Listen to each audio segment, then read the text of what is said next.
Hello students, welcome back to the another session of Social and Political Life 2. Today we are on chapter number 8, A Shirt in the Market. In the previous chapter we have learned about different markets. We had weekly markets, we also had markets in the neighborhood. Then we also learned about the shopping malls, the shopping complexes. Then little bit we saw about the chains of market. Now, in this chapter, we are going to see deeply how the market works, who are the sellers, who are the buyers, then how does a product, raw materials comes into a finished product to us, the customers. So let us begin the chapter. The chapter is about a shirt in the market. How we get the finished shirt in the market. This chapter tells us the story of a shirt. It begins with the production of cotton and ends with the sale of the shirt. We shall see that a chain of markets links the producer of cotton to the buyer of the shirt in the supermarket. Buying and selling takes place at every step in the chain. Does everyone benefit equally from this? Or do some people benefit more than others? We shall find out. A cotton farmer in Kurnool, Swapna. A small farmer in Kurnool, Andhra Pradesh, grows cotton on her small piece of land. The balls of the cotton plant are ripe and some have already burst. So Swapna is busy picking cotton. The balls which carry the cotton in them do not burst open all at once. So it takes several days to harvest the cotton. Once the cotton is collected, instead of selling it at Kurnool cotton market, Swapna and her husband take the harvest to the local trader. At the beginning of the cropping season, Swapna had borrowed rupees 2,500 from the trader at a very high interest rate to buy seeds, fertilizers, pesticides for cultivation. So Swapna, she borrowed 2,500 from the trader, to buy the seeds, fertilizers, pesticides in order to cultivate the cotton.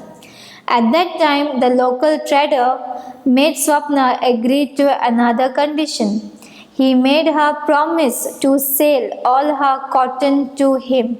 Now, cultivation of cotton requires high levels of inputs such as fertilizers and pesticides, and the farmers have to incur heavy expenses on account of this.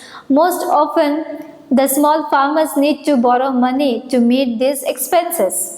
At the trader's yard, two of his men weigh the bags of cotton at a price of rupees 1,500 per quintal.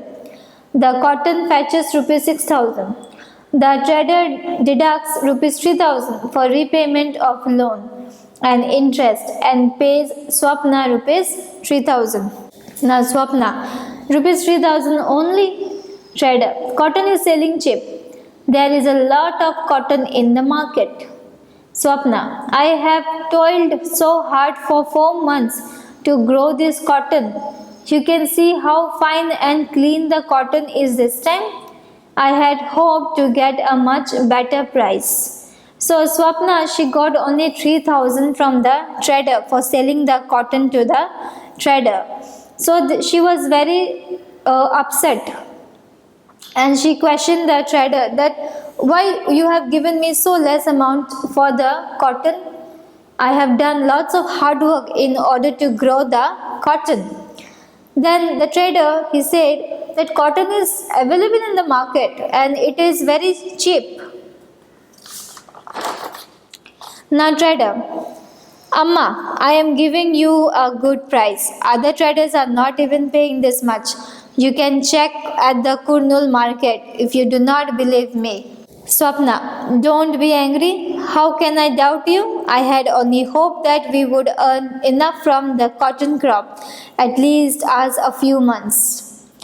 Though Swapna knows that cotton will sell for at least rupees 1800 per quintal, she doesn't argue further.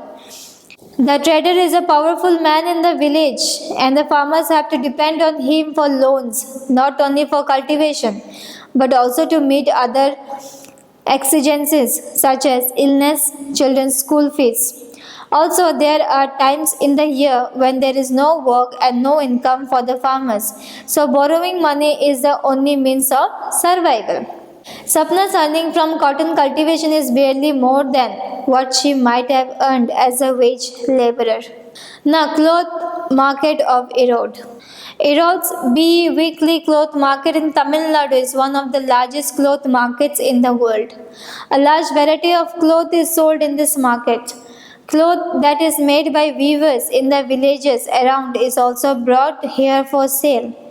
Around the market are offices of cloth merchants who buy this cloth. Other traders from many South Indian towns also come and purchase cloth in this market. Now, Erode market is a very big market in the whole world, which is in Tamil Nadu. And here the clothes are being weaved by the villagers. Then the markets, there are many officers also in this market who buy the clothes directly. Then also other traders from South India also, they come, South Indian towns also, they come and purchase clothes from this market. On market days, you would also find weavers bringing cloth that has been made on order from the merchant. This merchant supply cloth on order to garment manufacturers and exporters around the country.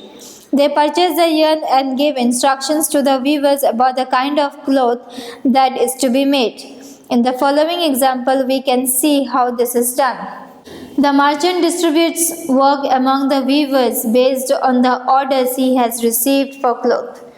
The weavers get the yarn from the merchant and supply him the cloth. For the weavers, this arrangement seemingly has two advantages. The weavers do not have to spend their money on purchase of yarn. Also, the problem of selling the finished cloth is taken care of.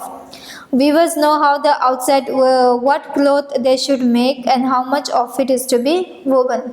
However, this dependencies on the merchants brought for raw materials. A market means that the merchants have a lot of power. They give orders for what is to be made and they pay a very low price for making the cloth. The weavers have no way of knowing who they are making the cloth for, one, at what prices it will be sold. At the cloth market, the merchants sell the cloth to the garment factories. In this way, the market works more in favor of the merchants. Weavers invest all their savings or borrow money at high interest rates to buy looms. Each loom costs rupees 20,000. So a small weaver with 2 looms has to be invest rupees 40,000. The work on these looms cannot be done alone. The weaver and another adult member of his family work up to 12 hours a day to produce cloth. For all this work, they earn about 3,500 per month. The arrangement between the merchant and the weaver is an example of putting out system, whereby the merchant supplies the raw materials and receives the finished product. It is prevalent in the weaving industry in most regions of India. Now, weavers cooperative. We have seen that the weavers are paid very little by the merchant under the putting out system. Weavers cooperatives are one way to reduce the dependency on the merchant and to earn a higher income from the weavers. In a cooperative, people with common interests come together and work for their mutual benefit. In a weavers cooperative, the weavers form a group and take up certain activities collectively. They produce yarn from the yarn dealer and distribute it among the weavers. The cooperative also does the marketing. So the role of the merchant is reduced and the weavers get a fair price on the cloth. At times, the government helps the cooperatives by buying clothes from them at a reasonable price. For instance, the Tamil Nadu government runs a free school uniform program in the state. The government procures the cloth for this program from the Power Loom Weaver Cooperative. Similarly, the government buys cloth from the handloom weaver cooperative and sells it through stores known as Cooptex. You might have come across one of these stores in your town. The garment exporting factory near Delhi.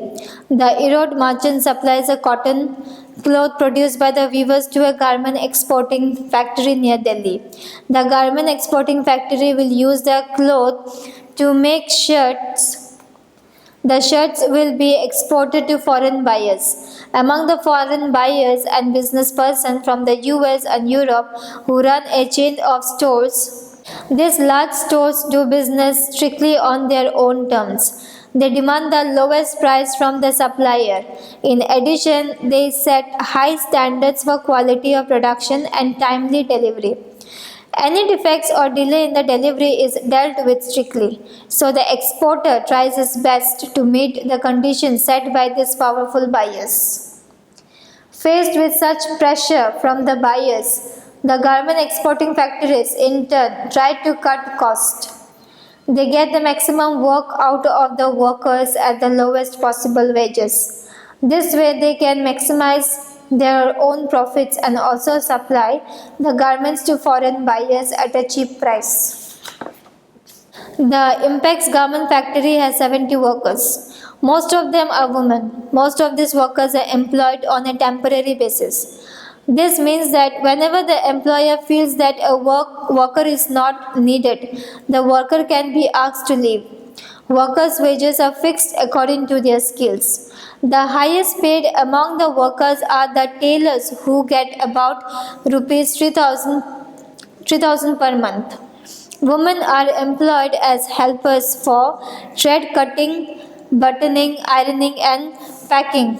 These jobs are the lowest wages. Now, payment to workers per month: tailoring 3,000, ironing 1.50 per piece, checking 2,000, thread cutting and buttoning 1,500. The shirt in the United States. A number of shirts are on display at a large clothes shop in the United States and are priced as $26. That is, each shirt sells for $26 or around rupees 1,800. Use the diagram shown in the margin to fill in the blanks below. The business person purchased the shirts from the garment exporter in Delhi for rupees dash. Now, the business person purchased the shirts from the garment exporter in Delhi for rupees 300 per shirt. He spent rupees dash for advertising in the media. He spent how much? 400 rupees. And another rupees dash per shirt in storage for 200 rupees. Display and all other charges. Thus, the cost of this person is rupees 900. 300 plus 400, 700. 700 plus 200, 900. Profit is 900. While he sells the shirt for rupees 1,800. Dash is his profit on one shirt. If he is able to sell a large number of shirts, his profit will be higher. So see, after the business person has purchased the shirts from the garment exporter in Delhi for rupees 300 per shirt. Okay, then he has given it for advertisement for rupees 400, and then another for to the storage department rupees 200. Then out of this his profit was 900. His profit was rupees 900. Then we saw that in the United States they sold one shirt for rupees 1,800. For rupees 1,800. So how much profit he is getting? 18 minus 9 will be 9. So the total profit is 900. Rupees 900 is profit on one shirt. And if he is able to sell more and more shirt, then just imagine how much profit he is going to earn for his business. The garment exporter sold the shirt at rupees 300 per piece. The cloth and other raw material cost him rupees 100 per shirt. The worker's wage cost another rupees 25 per shirt. The cost of running his office came to rupees 25 per shirt. Can you calculate the profit per shirt for the garment exporter? You have to calculate how much profit the garment exporter has earned. Who are the gainers in the market? A chain of markets links the producers of cotton to the buyer at the supermarket. Buying and selling takes place at every step in the chain. Let us recall who were the people who were involved in this process of buying and selling. Did they all gain as much? There were people who made profits in the market, and there were some who did not gain as much from this buying and selling. Despite their having toiled very hard, they earned little. Can you place them in the table shown here? In the buying and selling, there are many people who have not gained, and there are people who has gained a lot. So you have to write in order, like who are the people who has gained in the market and who are the people who did not gain in the market. Now, market inequality. The foreign business person made huge profits in the market. Compared to this, the garment exporter made only moderate profits. On the other hand, the earnings of the workers at the garment export factory are barely enough to cover their day-to-day needs. Similarly, we saw the small cotton farmer and the weaver at Erode put in long hours of hard work, but they did not get a fair price in the market for what they produced. The merchants or traders are somewhere in between. Compared to the weavers, they have earned more, but it is still much less than the exporter. Thus, not everyone gains equally in the market. Democracy is also about getting a fair wage in the market. Whether it is Kanta or Swapna, if families don't earn enough, how would they think of themselves as equal to others? On the other hand, the market offers people opportunities for work and to be able to sell things that they grow or produce. It could be the farmer selling cotton or the weaver producing cloth. On the other hand, it is usually the rich and the powerful that get the maximum earnings from the market. These are the people who have money and own the factories, the large shops, large hand holdings, etc. The poor have to depend on the rich and the powerful for various things. They have to depend for loans, as in the case of Swapna, the small farmer, for raw materials and marketing of their goods, weavers in putting out system, and most often for employment, workers at the garment factory. Because of this dependency, the poor are exploited in the market. There are ways to overcome this, such as forming cooperatives of producers and ensuring that laws are followed strictly. In the last chapter, we will read about one such fish workers cooperative was started on the Tawa River.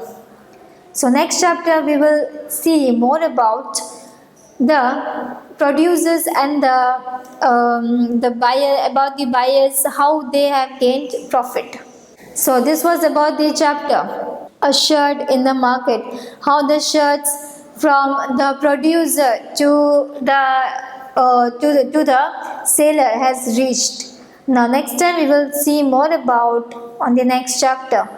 Till then, take care students, and thank you so much.